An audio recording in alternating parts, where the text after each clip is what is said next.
আমরা সর্বপ্রথম মহান রাব্বুল পাক আলামিনের দরবারে শুকরিয়া আদায় করি যে আল্লাহ তাআলা আমাদেরকে এই একটা দীর্ঘ পথ পরিক্রমায় আমাদেরকে আজকে সারা বাংলাদেশের মানুষ ধানের শীষে ভোট দিয়ে ধানের শীষের বিজয়কে নিশ্চিত করিয়েছেন সেই জন্য। আর এটা আসলে আমি শুরু থেকে বলছিলাম যে এই নির্বাচনের আয়োজক ছিল দেশের জনগণ, সুতরাং বিজয়টা তো অবশ্যই জনগণেরই বিজয় হয়েছে। আর আমরা এই বিজয় তো আমাদের আসলে সেই বিজয় না, এটা কাজ করার জন্য। তো আমাদের কাজ করতে মানুষের কল্যাণে কাজ করে গেছেন যারা, বিশেষ করে শহীদ রাষ্ট্রপতি জিয়াউর রহমান, আমাদের আমরা যাকে মমতাময়ী মা বলি, মাদার অফ ডেমোক্রেসি, দেশনেত্রী, আপসীর নেত্রী বেগম খালেদা জিয়া, এবং যারা জনহিতকর কর্মকাণ্ড করে গেছেন আমাদের এই পাওয়া মরুবাসীর জন্য, তাদের প্রত্যেকের প্রতি আমি উৎসর্গ করবো এই বিজয়কে। আর আসলে এটা আমার কাছে খুব গুরু দায়িত্ব মনে হচ্ছে, এই কারণে যে আমার পিছিয়ে পড়া জনগোষ্ঠী এতটা অবহেলিত, এতটা উদ্বেলিত, এবং এমনই তাদের এই যে গত নির্বাচনেও এই যে আমাদের অনেক নেতাকর্মীকে আহত করেছে আইন শৃঙ্খলা রক্ষা বাহিনী, বাচ্চা ছেলেদেরকে কি ধরনের একটা করেছে, তো সেইটা হচ্ছে আমাদের কাছে অত্যন্ত পীড়া দেয়। তা আমি মনে করবো যে কোনো একটা পক্ষ অবলম্বন না করে আইন শৃঙ্খলা রক্ষা বাহিনী যদি নির্বাচনের বিশেষ করে কেশরহাটে একটা করতো, সুন্দরভাবে করতো, আরও ভালো হতো।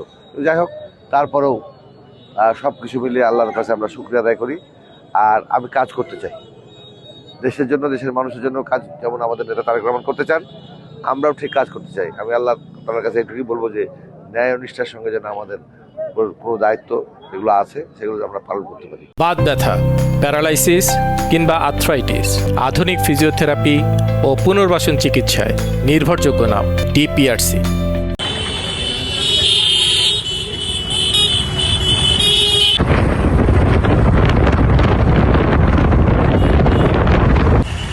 ভাই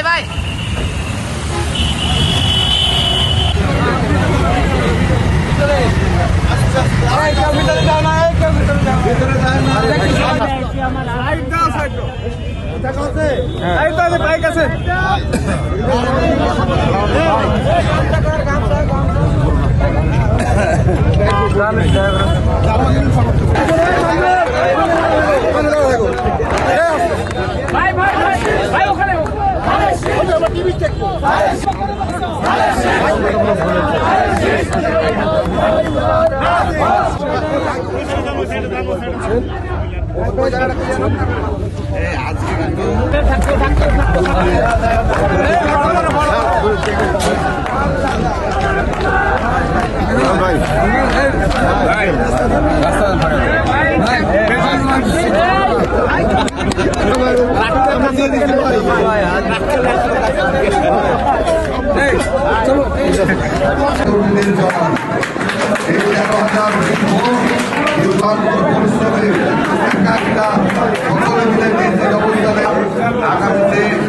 আগামীতে আমাদের আগামী কয়েকদিনের মধ্যে বাংলাদেশের প্রধান হিসেবে আপনারা দেখতে পাবো।